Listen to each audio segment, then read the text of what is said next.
Hello everyone, welcome back to another video of digital logic and circuits, and in this video we'll discuss about integrated circuit technology. So let's start. An integrated circuit, in short IC, also known as a microchip or simply a chip, is a set of electronic circuits on a small flat piece of semiconductor material. Usually materialটা silicon হয়, but জার্মেনিয়ামও অনেক সময় use হয়। তবে যেহেতু সিলিকনের price comparatively কম, এই কারণে সিলিকন বেশি ইউজ হয়। And there are some other reasons as well. Integrated circuits can function as amplifiers, oscillators, timers, counters, computer memory, microprocessors, and more. এখানে আমরা দেখতে পাচ্ছি ইন্টিগ্রেশনের কিছু লেভেল, যেমন scale, small scale integration SSI, সেক্ষেত্রে আমাদের পার চিপ 12টার কম গেট থাকবে। মিডিয়াম স্কেল ইন্টিগ্রেশন এমএসআই, সেক্ষেত্রে আমাদের 100-এর কম গেট থাকবে। এরকম আরও কিছু আছে, যেমন large scale integration, very large scale integration, and giga scale integration GSI, up to 1 million gates per chip. Digital logic family. Digital logic families are groups of electronic logic gates that are constructed using similar technology. The basic circuits in each technology is a NAND, NOR, or an inverter gate. So এখানে হচ্ছে আমরা যে আমাদের logic family আছে সেগুলা দিয়ে আমরা হচ্ছে ন্যান্ড গেট, নর গেট, ইনভার্টার গেট তৈরি করতে পারি। তো RTL transistor, register transistor logic, DTL diode transistor logic, TTL transistor logic, and CMOS। তো CMOS নিয়ে তো আমরা অলরেডি একটা ভিডিও করেছিলাম। অ্যান্ড এখানে হচ্ছে RTL register transistor logic means এখানে হচ্ছে আমরা একটা লজিক তৈরি করব। সাপোজ আমরা NAND অর NOR অর একটা ইনভার্টার গেট অথবা বলতে পারেন যে নট গেট তৈরি করব, সেটা হচ্ছে রেজিস্টার ট্রানজিস্টর দিয়ে, শুধুমাত্র রেজিস্টার অ্যান্ড ট্রানজিস্টর দিয়ে। সেভাবে হচ্ছে TTL ট্রানজিস্টর লজিক, সেখানে শুধুমাত্র ট্রানজিস্টর ইউজ হবে। এইগুলাকে হচ্ছে আমাদের লজিক ফ্যামিলি বলতেছে, ডিজিটাল লজিক ফ্যামিলিজ। এখানে আমরা দেখতে পাচ্ছি লজিক লেভেল প্যারামিটারস। তো আমাদের এখানে দুইটা ব্লক ডায়াগ্রাম আছে, একটা ইনপুটের জন্য, একটা আউটপুটের জন্য, এবং তিনটা করে লেভেল আছে। সো লেভেলগুলো কি, একটা হচ্ছে লজিক 0 লেভেল, একটা লজিক হায়ার লেভেল, লজিক 1 এর লেভেল, আর একটা হচ্ছে আনঅ্যাকসেপ্টেবল লেভেল বা রেজিয়ন বলতে পারেন। তো লজিক 0টা হচ্ছে 0 থেকে 1.5 ভোল্ট পর্যন্ত। দ্যাটস মিন আপনি ম্যাক্সিমাম 1.5 ভোল্ট দিলে, মানে 1.5 ভোল্ট পর্যন্ত আপনি হচ্ছে লজিক 0 পাবেন in case of this block diagram. And এখানে আরেকটা জিনিস আছে, সেটা হচ্ছে আনঅ্যাকসেপ্টেবল রিজিয়ন বা লেভেল যাই বলেন। এইটা হচ্ছে 1.5 ভোল্ট থেকে 3.5 ভোল্ট পর্যন্ত, যেখানে আপনি লজিক হাই বা লজিক লো পাবেন না। দেন 3.5 থেকে 5 ভোল্ট পর্যন্ত আবার লজিক 1 বা হাই। তো এই যে 3.5 ভোল্ট থেকে 5 ভোল্ট পর্যন্ত, এটাকে বলা হচ্ছে ভিআইএইচ। ভিআইএইচ এটা ভিআইএইচ এর একটা রেঞ্জ। তারপরে হচ্ছে ভিআইএল, এই ভিআইএলটা হচ্ছে লজিক 0 এর একটা রেঞ্জ। তো এখন দেখেন যে হাই লেভেল আউটপুট ভোল্টেজ যেটা ভিওএইচ, যেহেতু এখানে আউটপুট ভোল্টেজটা বলতেছে, তো সেকেন্ড ডায়াগ্রামে আউটপুট। সো ভিওএইচ হচ্ছে বলতেছে মিনিমাম। সো মিনিমাম ভিওএইচ কত হবে এটাতে? 4.4। মানে আমি যদি হচ্ছে আউটপুট ভোল্টেজটা, মানে আউটপুটকে আমি যদি হাই করতে চাই, লজিক হাই করতে চাই, সেক্ষেত্রে আমার মিনিমাম ভোল্টেজ দরকার 4.4। তারপর হচ্ছে low level output voltage VOL maximum.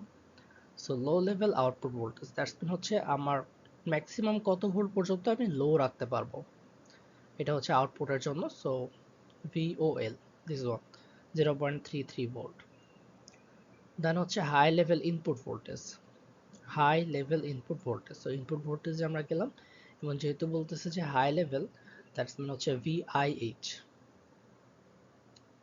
So ভিআইএইচ যেটা, দিস ওয়ান, এইটার মিনিমাম যে ভোল্টেজটা সেটাকে বলতেছে, দ্যাটস মিন 3.5। আর এটা হচ্ছে similar to the high level output voltage, যেমন এখানে 4.4 ছিল। সো ইনপুট ভোল্টেজের জন্য আমার 3.5। And low level input voltage যেটা, সেটা হচ্ছে ভিআইএল, ভিআইএল ম্যাক্সিমাম। VIL টা হচ্ছে দিস ওয়ান, যেহেতু ইনপুট বলতেছে ম্যাক্সিমাম হচ্ছে 1.5, এটা হচ্ছে similar to low level output voltage. So input আর আউটপুটের ব্যাপারটা এখানে কি হচ্ছে সেটা হচ্ছে, সাপোজ আপনার একটা গেট আছে, সো গেটে তো আপনি হচ্ছে 0 আর 1 দিয়ে হচ্ছে সবকিছুকে প্রকাশ করবেন। So it's not actually 0 and 1, এটাকে আলটিমেটলি আপনি ভোল্টেজই হচ্ছে ইনপুট দিবেন। তো ভোল্টেজ যেহেতু আপনার হচ্ছে টার্মিনালগুলোতে থাকবে, সো 1 হওয়ার জন্য আপনার ইনপুট টার্মিনালগুলোতে কেমন ভোল্টেজ থাকতে হবে। যেমন এখানে হচ্ছে যেহেতু ইনপুট হচ্ছে 3.5 থেকে 5 volt in case of this block diagram, তো হচ্ছে আপনার যে গেট আছে সেই গেটে যদি আপনি 3.5 মিনিমাম ভোল্টেজ না দেন, তাহলে আপনার গেটটা 1 হিসাবে ইনপুটে কাউন্ট হচ্ছে না। ঠিক তেমনভাবে হচ্ছে আপনার গেটের যে আউটপুট আছে সেই আউটপুটে আপনি যখন কোনো একটা, সাপোজ আপনি হচ্ছে একটা অ্যান্ড গেটে 1 1 দিলেন, আপনি আউটপুট পাচ্ছেন হচ্ছে 1। সো সেই ওয়ানটাকে আপনার যদি পাইতে হয় তাহলে অবশ্যই আউটপুটে আপনার 4.4 ভোল্ট থাকতে হবে মিনিমাম। ঠিক তেমনভাবে ওই গেটটার জন্য আউটপুটে যদি আপনি 0 পাইতে চান, সেক্ষেত্রে আপনার ম্যাক্সিমাম 0.33 ভোল্ট থাকতে হবে। মানে মিনিমাম 0 ভোল্ট থাকলেই হবে, অ্যান্ড ম্যাক্সিমাম এই 0.33 ভোল্ট থাকতে হবে। এর বেশি গেলে কিন্তু তখন সেটা আর 0 থাকবে না। Performance parameter. Performance parameters are essential metrics for assessing and comparing the effectiveness and efficiency of digital logic families. এগুলো হচ্ছে আমার performance parameter: fan out, fan in, power dissipation, propagation delay, speed, power, product, noise বার্সেন, etcetera. তো এগুলো নিয়ে আমরা এবার আলোচনা করব: fan out, fan in, power dissipation, etcetera. Fan in refers to the number of inputs that a logic can handle. It indicates how many different input signals can be connected to a single gate. তো একটা গেটের কতগুলো input থাকবে সেটা হচ্ছে আমার fan in. যেমন 2 input NAND gate, এটার ক্ষেত্রে আমার ইনপুট হচ্ছে 2টা, সো ফ্যান ইন হচ্ছে 2। তো ফ্যান ইনের ক্ষেত্রে যখন আমার নাম্বার অফ ইনপুটস বেড়ে যাবে, তখন আমার সেক্ষেত্রে ডিলেও বেড়ে যাবে। But in a same system, like আপনার হচ্ছে যে 2টা ইনপুট দিয়ে গেটটা ডিজাইন করা হয়েছে যেই প্রসেসে, সেই সেম প্রসেসে আপনি যদি হচ্ছে 4টা ইনপুট দিয়ে গেটটা ডিজাইন করেন, তাহলে ডিলেটা বাড়বে, প্লাস আরও একটা জিনিস বাড়বে, সেটা হচ্ছে পাওয়ার ডিসিপেশন। সো এক্সট্রা পাওয়ার যাবে। Fan out refers to the maximum number of inputs that a single output can drive without compromising performance. তো ফ্যান আউটের জন্য আমরা এই ইকুয়েশনটা ইউজ করি, this one: DC fan out equal to minimum of IOH divided by IIH, comma IOL divided by IIL. So এই দুইটার ডিভিশনের মধ্যে যেটা হচ্ছে আপনার মিনিমাম হবে সেটাকে আমরা নিব। Calculating the fan out of a driving gate with the following parameters. So IOH equal to 400 microampere and IIH is equal to 40 microampere. So এই ভ্যালুগুলো যদি আপনি বসান তাহলে আপনার এখানে সম্ভবত একটা আসবে 10 আর একটা আসবে হচ্ছে 8, 10 and 8. So অবশ্যই আপনার হচ্ছে মিনিমাম যেহেতু 8, so DC fan out should be 8. Power dissipation.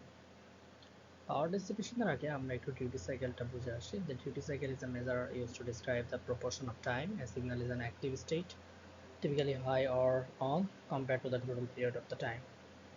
So suppose আমাদের একটা signal, একটা wave, this one. So আমাদের এখানে টোটাল টাইম পিরিয়ডটা হচ্ছে t, this one, and আমাদের t on হচ্ছে t on. সাপোজ এটা হচ্ছে আমাদের 6 সেকেন্ড, আর এটা হচ্ছে আমার টি অন যেটা, সেটা হচ্ছে আমাদের 4 সেকেন্ড। সো ডিউটি সাইকেল যেটা হবে সেটা হচ্ছে 4 ডিভাইড বাই 6 ইন্টু 100। সো এটা হচ্ছে আমাদের ডিউটি সাইকেল।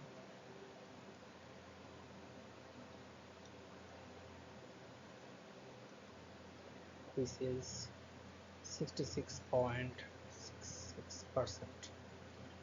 সো তারপরে হচ্ছে আমরা যদি দেখি যে পাওয়ার ডিসিপেশনের ক্ষেত্রে দুটো ইকুয়েশন আছে, একটা হচ্ছে 50% duty cycle which is PT, power dissipation equal to VCC multiplied by ICCH plus ICCL divided by 2, and x% duty cycle, এখানে জাস্ট আমাদের এক্সট্রা ICCH এর সাথে মাল্টিপ্লাই হয়েছে, and 100 মাইনাস এক্সট্রা ICCL এর সাথে মাল্টিপ্লাই হয়েছে, divided by 100। Propagation delay, the time interval between the application of an input signal and the occurrence of the corresponding output signal. তো mainly হচ্ছে এটা আমি ইনপুটে সাপোজ একটা হাই সিগন্যাল দিলাম, so সেটা আউটপুটে যে আমার লো সিগন্যাল হওয়ার কথা, বাট এই যে আমি হাই সিগন্যাল দিলাম এটার জন্য আমার যে লো সিগন্যালটা আসবে সেটার মাঝখানে যে ডিলেটা, সেই ডিলেটা হচ্ছে প্রপাগেশন ডিলে।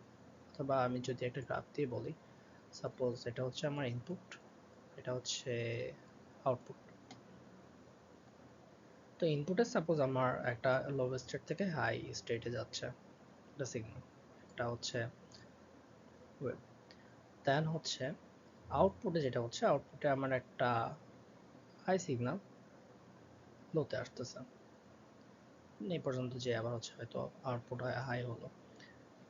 তো এই যে হচ্ছে আপনার যে আমি একটা হাই সিগন্যাল দিলাম, যে হাই সিগন্যাল দিলাম এখান থেকে আমার একটা লো সিগন্যাল, হাই সিগন্যাল দিলে আমার একটা লো সিগন্যাল আউটপুটে আসার কথা।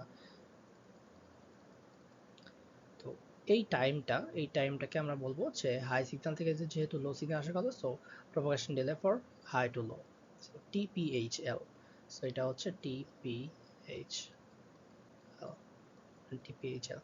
সো এইটা হচ্ছে আপনার propagation delay for high to low. ঠিক এমনভাবে হচ্ছে আপনার যখন লো থেকে হাই যাবে সেটার যে ডিলেটা সেটা হচ্ছে propagation delay for low to high. And এটার যে প্রপাগেশন ডিলে সেটা আমরা বের করতে পারি, সেটা হচ্ছে half multiplied by TPHL plus TPLH। and এখানে types of propagation delay rising edge delay and falling edge delay, যে এখানে হচ্ছে আপনারা যে ভোল্টেজ রাইজ করতেছে ফল করতেছে, সো এটার যে ডিলেটা মূলত হচ্ছে প্রপাগেশন ডিলেটা সেটাই, যেটা হচ্ছে আপনার ইনপুট সিগনালে যে ইনপুটটা দিলেন সেটা থেকে আপনার আউটপুটে যেটা আসার কথা, লো আসার কথা, সাপোজ আপনার হাই থেকে লো আসার কথা, সো এইটার জন্য যে আপনার ডিলেটা হচ্ছে সেটা। Speed power product or power delay product, the product of the propagation delay TPD and the average power consumption P average of a digital circuit. So power dissipation and propagation delay আমরা যদি multiply করি তাহলে আমরা যেটা পাবো সেটা হচ্ছে speed power product. The lower the speed power the better. The unit of speed power product is picojoule. So unit হচ্ছে পিকোজুল, অ্যান্ড এটা যত কম হবে ততই ভালো। ওকে, আরেকটা জিনিস হচ্ছে noise margin. Another parameter is the difference between the actual signal level and the minimum required signal level needed for correct operation. It is typically defined for both logic high and low states. এখানে হচ্ছে noise মার্জিনের আরো কিছু জিনিস দেওয়া আছে, কিভাবে আমরা হচ্ছে এমএইচ ডিটারমাইন করব, নয়েজ মার্জিন হাই কিভাবে আমরা নয়েজ মার্জিন লো ডিটারমাইন করব। সো নয়েজ মার্জিন যখন হয় সে হাই, সেটার হচ্ছে ডেফিনেশনটা হচ্ছে the difference between the actual voltage level of a logic high output and the minimum voltage level that the logic input of the next stage can reliably interpret as high. So বিষয়টা হচ্ছে যে suppose আপনার হচ্ছে এখানে ভিআইএস যেটা, সেটা হচ্ছে আপনার মিনিমাম ভোল্টেজ লাগতেছে 3.5, অ্যান্ড এখানে যখন আপনার আউটপুট যাইতেছে তখন হচ্ছে আপনার মিনিমাম ভোল্টেজ লাগতেছে 4.4। সো এখানে আমি যদি হচ্ছে নয়েজ মার্জিন হাইটা ডিটারমাইন করতে চাই তাহলে আপনার এই ডিফারেন্সটা লাগবে, যে হাই মানে আউটপুটের হাই হওয়ার জন্য যত ভোল্টেজ লাগতেছে এবং ইনপুটে হাই দেওয়ার জন্য আপনার যত ভোল্টেজ লাগতেছে সেইটার ডিফারেন্সটা, মানে 4.4 মাইনাস 3.5। ঠিক তেমনভাবে noise margin low, the difference between the actual voltage level of a logic low output and the maximum voltage level that the input of the next stage can রিলায়েবলি interpret as low. So এখানেও হচ্ছে same জিনিস, যে হচ্ছে আপনার maximum কত voltage পর্যন্ত আপনি লো রাখতে পারবেন। সো ইটস ডেফিনেটলি 1.5 অ্যান্ড আউটপুটের জন্য 0.33 ভোল্ট। সো এটা জাস্ট ডিফারেন্সটা হচ্ছে আপনার 1.17। সো এইভাবে আমরা noise margin low and noise margin হাইটা ক্যালকুলেট করতে পারি। ওকে, সো এটা হচ্ছে আমাদের রেজিস্টার ট্রানজিস্টর লজিক আরটিএল এর একটা ডায়াগ্রাম, বা কিভাবে হচ্ছে আমরা একটা নট গেট তৈরি করতে পারি just using register and transistor. তো আমরা ডিভাইস থেকে জেনে আসছি, ডিভাইসের থেকে, যে হচ্ছে আমাদের যে ট্রানজিস্টর থাকবে সেই ট্রানজিস্টরের কালেক্টর থেকে ইমিটারে নর্মালি আমাদের কোনো কারেন্ট ফ্লো হবে না যতক্ষণ না পর্যন্ত আমি বেজে কোনো কারেন্ট দিচ্ছি বা বেজে আমি কোনো বায়াসিং করতেছি বা ট্রানজিস্টরটাকে আমি বায়াসিং করতেছি। তো সাপোজ আপনি যদি এই 5 ভোল্টটা অলওয়েজ দেওয়া থাকবে, মানে এই 5 ভোল্টটা আপনার অলরেডি দেওয়া আছে মনে করেন। এখন এটা হচ্ছে আমার ইনপুট অ্যান্ড এটা হচ্ছে আমার output. So this one is input, sorry, okay, this one is input and this one is output. তো আমি যদি হচ্ছে ইনপুটে 5 ভোল্ট দিই তখন আমার বেসটা কি হবে, অন হয়ে যাবে। বেস অন হওয়া মানে কি, কারেন্ট ফ্লো হবে ট্রানজিস্টরের ভিতর দিয়ে, মানে কালেক্টর টু ইমিটার। এখন যদি আমার এইখানে কোনো একটা লোড কানেক্ট থাকে, আউটপুটে কোনো একটা লোড থাকে, অবশ্যই একটা লোড তো থাকবেই, কারণ কিছু তো একটা ড্রাইভ করতেই হবে। সো লোড কানেক্ট থাকলে সাপোজ আমার এটা কিন্তু একটা রেজিস্টিভ পাথ হয়ে যাচ্ছে, তো কারেন্ট সবসময় কিন্তু লোয়ার রেজিস্টিভ পাথ দিয়ে ফ্লো করবে। তো যেহেতু আমার ট্রানজিস্টর অন হয়ে গেছে এখানে 1 দেওয়ার জন্য, সো কারেন্ট কি করবে, এই ট্রানজিস্টরের ভিতর দিয়ে ফ্লো করবে কালেক্টর টু ইমিটার। তো যখন ফ্লো করবে তখন আমি এখানে কোনো ভোল্টেজ পাবো না, কারণ এটা হচ্ছে একটা শর্ট টার্মিনাল হয়ে যাচ্ছে। তো গ্রাউন্ডের সাপেক্ষে আমি এখানে 0 ভোল্ট পাবো, যেহেতু আমি গ্রাউন্ডে একটা প্রোব ধরতেছি, আমি আরেকটা প্রোব ধরতেছি হচ্ছে এই টার্মিনালে, so it's a short wire. So voltage পাইলেও হয়তো অনেক কম ভোল্টেজ পাবো, মেবি হচ্ছে 0.2 বা 0.1, বাট এটা হচ্ছে আমার লজিক হাই বা লজিক হাই করার জন্য এনাফ না। সো এখানে আমি যখন ইনপুট 1 দিব তখন এখানে আলটিমেটলি 0 থাকবে। এগেন যখন আমি এখানে কোনো কিছু দিব না বা ইনপুট লো দিব, 0 ভোল্ট দিব, 0 ভোল্ট দিলে কি হবে, এখানে আমার বেসটা হচ্ছে বেস টু ইমিটার, আমি কোনো বায়াসিং করতেছি না ট্রানজিস্টরে। সো বায়াসিং না করলে আমার কালেক্টর টু ইমিটার কোনো কারেন্ট ফ্লো হচ্ছে না। সো কারেন্ট ফ্লো যেহেতু হচ্ছে না, তার মানে এই টার্মিনালটা কিন্তু তখন আমার শর্ট না। শর্ট না হলে তখন আমার যে কারেন্টটা ফ্লো হবে সেটা হচ্ছে আউটপুট দিয়ে। সো এখানে আমি তখন 5 ভোল্ট পাবো। সো 0 দিলে আমি হচ্ছে 1 পাচ্ছি, বা 0 ভোল্ট দিলে 5 ভোল্ট পাচ্ছি, 5 ভোল্ট দিলে 0 ভোল্ট পাচ্ছি। সো 0 দিলে 1, 1 দিলে 0। So this one is not gate using resistor transistor logic বা RTL। তো এরপর আসি হচ্ছে নর গেটের ক্ষেত্রে। নর গেটের ক্ষেত্রে দেখেন যে হচ্ছে আমি এখানে মাল্টিপল ইনপুট নিয়েছি, 3টা ইনপুট এই নর গেটের ক্ষেত্রে, অ্যান্ড আউটপুটটা আমার আসবে হচ্ছে এখান থেকে, এখান থেকে হচ্ছে আমার, অথবা বলতে পারেন এখান থেকে আপনি যে টার্মিনাল থেকে নেবেন। তো ইনপুটে সাপোজ হচ্ছে আমি 1 1 1, 3টা 1 দিয়ে দিলাম। 3টা 1 দিলে কি হবে, এই 3টা 1 এর জন্য আমার 3টা যে ট্রানজিস্টর আছে 3টাই কিন্তু হচ্ছে শর্ট হয়ে যাবে, বা 3টাই হচ্ছে আমার কালেক্টর থেকে এমিটারে কারেন্ট ফ্লো করতে পারবে। তো যদি এরকম হয়, 3টাই যদি কালেক্টর থেকে এমিটার পর্যন্ত কারেন্ট ফ্লো করে, তাহলে আমি এখানে কি পাবো, এখানে অবশ্যই আমি 0 পাবো বা 0 ভোল্ট পাবো। এগেন আমি যদি একটা ট্রানজিস্টরও হচ্ছে অন করতে পারি, সাপোজ আমি এখানে 1 দিলাম, এই ইনপুটে 0 দিলাম, এই ইনপুটেও 0 দিলাম, সো 1 0 0, এটার জন্য কিন্তু আমি হচ্ছে আউটপুট 0ই পাবো। নর গেটের ক্ষেত্রে কি হয়, যখন আমি 3টায় 0 রাখবো তখনই কেবল আমি আউটপুটে 1 পাবো। সো 3টায় 0 রাখলে দেখেন আমার কোনো কারেন্টই কিন্তু কালেক্টর থেকে এমিটারে ফ্লো হচ্ছে না। সো কোনো কারেন্ট যদি কালেক্টর থেকে এমিটারে ফ্লো না হয়, তাহলে আমরা অবভিয়াসলি এইখানে আউটপুট 5 ভোল্ট পাবো। নট গেটের মতো একদম সেম জিনিস, জাস্ট হচ্ছে এখানে মাল্টিপল ট্রানজিস্টর কানেক্ট করে দেওয়া হয়েছে যাতে আমি হচ্ছে মাল্টিপল ইনপুটস ইউজ করতে পারি। এটা হচ্ছে NAND gate using DTL, diode transistor logic. So এখানে diode and transistor and also resistor, রেজিস্টারগুলো মেইনলি হচ্ছে আমার কারেন্ট লিমিটিং এর জন্য ইউজ করা হয়েছে হোয়াটএভার। তো এখন হচ্ছে এইটা দিয়ে কিভাবে আমি NAND গেটকে বোঝাইতে পারি, বা NAND গেট আমি এটা দিয়ে তৈরি করতে পারি। তো দেখেন যখন আমরা NAND গেটের কথা বলতেছি, NAND গেটের ক্ষেত্রে কি হয়, এনি অফ দ্য ইনপুট, কোনো একটা ইনপুট যদি আমার লো হয় আউটপুট হাই হয়ে যাবে, এটাই তো আমার হচ্ছে NAND গেট। এবং যখন আমার সবগুলো ইনপুট হাই থাকবে তখন হচ্ছে আমার আউটপুট লো হবে। তো সাপোজ আমি হচ্ছে একটা ইনপুটকে লো করলাম, মানে আমার বাকি দুইটা ইনপুট কিন্তু হচ্ছে হাই। সো যদি একটা ইনপুট লো থাকে, এখানে হাই, মানে এখানে হাই বলতে এখানে আমি 5 ভোল্ট দিয়েছি, এখানেও আমার 5 ভোল্ট আছে, এখানে অলরেডি ভিসিসিতে 5 ভোল্ট দেওয়া আছে। সো কারেন্ট হচ্ছে কোন দিক দিয়ে ফ্লো হতে পারে, এদিক দিয়ে ফ্লো হতে পারে, এদিক দিয়েও ফ্লো হতে পারে। এখন যদি আমার নিচের দিকে ফ্লো হতে হয়, আমার তো হচ্ছে সার্কিটটা কমপ্লিট করতে হবে। সার্কিট কমপ্লিট করার জন্য আমার Q1 কে অ্যাক্টিভ হতে হবে। Q1 যদি অ্যাক্টিভ না হয়, তাহলে আমার কালেক্টর থেকে এমিটারে কারেন্ট ফ্লো হয়ে আমার গ্রাউন্ড পর্যন্ত আসবে না।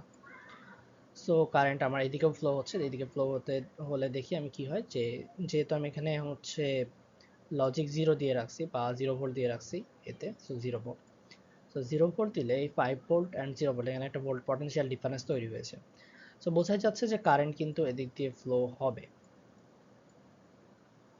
সো কারেন্ট যদি এদিক দিয়ে ফ্লো হয়ে যায় ম্যাক্সিমামটা কেন এদিক দিয়ে ফ্লো হবে দেখেন, এখানে 5 কিলো ওহমসের তো একটা রেজিস্ট্যান্স দেওয়া আছে, দ্যাটস মিন কারেন্ট লিমিট হচ্ছে, বাট এইখানে আমার ডায়োডের জন্য 0.7 ভোল্ট ড্রপ হচ্ছে।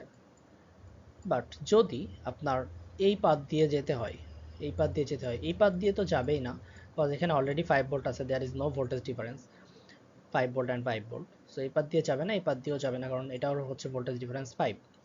সো যদি আমার D1 D2 এর মধ্যে দিয়ে যাইতে হয়, তাহলে আমার এখানে দুইটা ডায়োড আছে, দুইটা ডায়োড মানে কি 0.7 ভোল্ট এখানে ড্রপ হচ্ছে, এখানেও 0.7 ভোল্ট ড্রপ হচ্ছে। আলটিমেটলি সার্কিটটা কমপ্লিট করতে গেলে হয় 5 কিলো ওহমস দিয়ে যেতে হবে গ্রাউন্ডে, অথবা 5 কিলো ওহমস দিয়ে তো যাবেই, অথবা এখানে হচ্ছে আপনার যে বেস আছে, base to emitter, base to মানে ভিভি, সেক্ষেত্রেও আমার 0.7 ভোল্টের একটা ড্রপ থাকবে। সো তিনটা drop, so 0.21 voltage drop. So obviously আমার হচ্ছে এই ডায়োডের মাধ্যমে চলে যাবে, যেহেতু আমার এখানে ভোল্টেজ ড্রপ বেশি।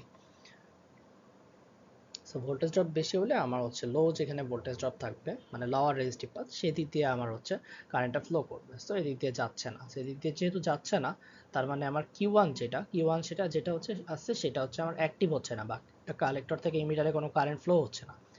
সো সেটা যদি না হয়, তাহলে আমাদের যে আউটপুট আছে সেই আউটপুট টার্মিনালে আমরা 5 ভোল্ট পেতে পারি, অথবা লজিক হাই হওয়ার জন্য যতটুকু ভোল্টেজ দরকার সেটা আমরা অ্যাটলিস্ট পেয়ে যাব। সো এইভাবে মেইনলি হচ্ছে আমার এনি ইনপুট, যখন কোনো একটা ইনপুট আমার লো থাকতেছে, তখন আউটপুটে আমি হাই পাবো। এখন দেখি যে যখন সবগুলো ইনপুট হাই থাকবে তখন কিভাবে আমরা লো পাচ্ছি। Let's clear it all.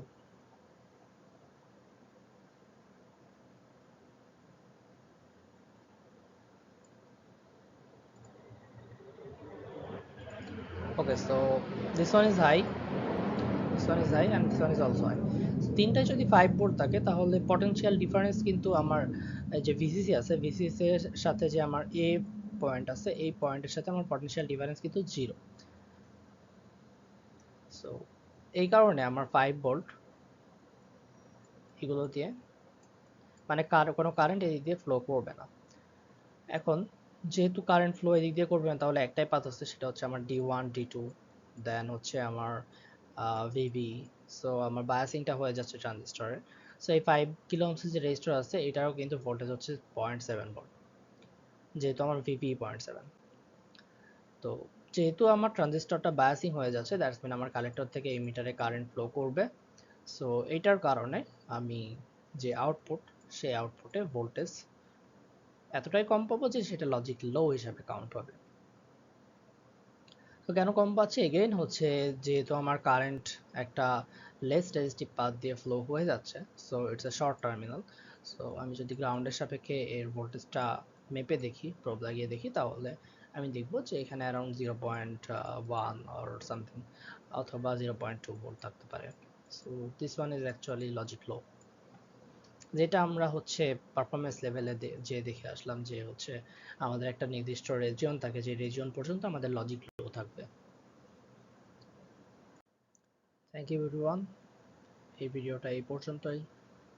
Next ভিডিওতে আমরা ইন্টিগ্রেটেড সার্কিট টেকনোলজি পার্ট 2 নিয়ে আলোচনা করব, যেখানে হচ্ছে আমাদের কোনো একটা ডিটিএল বা ট্রিটিএল থেকে, বা এখানে আরও কিছু ছিল যেমন টোটেম পোল নেটওয়ার্ক, এগুলো নিয়ে ডিসকাশন থাকবে। অ্যান্ড সেখানে হচ্ছে আমাদের কিছু ক্যালকুলেশন থাকবে, যেমন ফ্যান আউট ক্যালকুলেশন মেইনলি। ওইখানে হচ্ছে আমাদের যে ডিটিএল ডায়োড ট্রানজিস্টর লজিক, বা হচ্ছে ডিটিএল ট্রানজিস্টর লজিক, সেগুলোর যে ফ্যান আউট ক্যালকুলেশন সেগুলো থাকবে। Thank you.